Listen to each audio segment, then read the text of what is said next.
Mening ismim Kamron. Men sizga bir necha yil oldin o'gay ukam Sardor boshdan kechirgan voqea haqida hikoya qilib bermoqchiman. Uni ukam deyman, chunki men va singlimning vasiylik foster care tizimida edik va u singlimning o'gay ukasi edi. Bu voqea taxminan 3 yoki 4 yil oldin Sardor 8 yoki 9 yoshda, men esa 11 yoshda bo'lganimda sodir bo'lgan. Sardor qiziqarli bo'lsa-da, ba'zan biroz asabga ham tegardi. Biz bilan o'ynaganlar 10 yoshli singlim Dilnoza va yana bir katta o'gay ukamiz Jahongir edi. U ham 10 yoshda edi. Biz so'nggi kunlarning birida o'ynar ekanmiz, Sardor berkinmachoq o'yinini taklif qildi va bizlarga berkinish uchun 30 soniya vaqt berdi.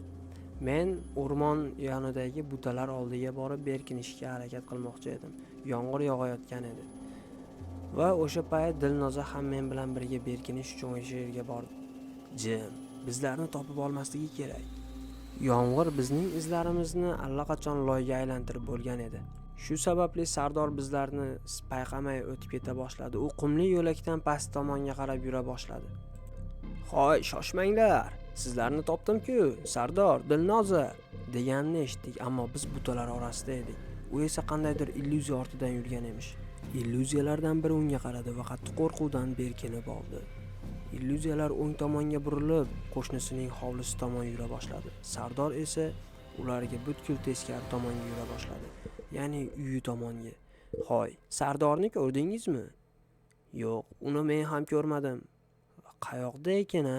Yaxshisi uni istashimiz kerak." "Sardor, qayerdasan? Sardor, chiq." deganimizda Sardor yugurib keldi. Uning ko'zlaridan qattiq qo'rqqani bilinib turardi. U yig'laganicha hammamizga bo'lgan voqeani aytib berdi. Men o'sha illyuziyalar ortidan borgandim. Go'yoki ular Kamron va Dilnozaga o'xshagan edi. Ular ketganidan so'ng bor kuchim bilan qaytdim. "Hoy, dadasi bu nima ekan-a?" Men ham bilmadim. Yaxshisi bu haqida mahalla raisiga xabar berishimiz kerak. Go'yoki mening nazarimda Sardorni o'sha illyuziyalar men va Dilnoza qiyofasida olib ketmoqchi bo'lganlar.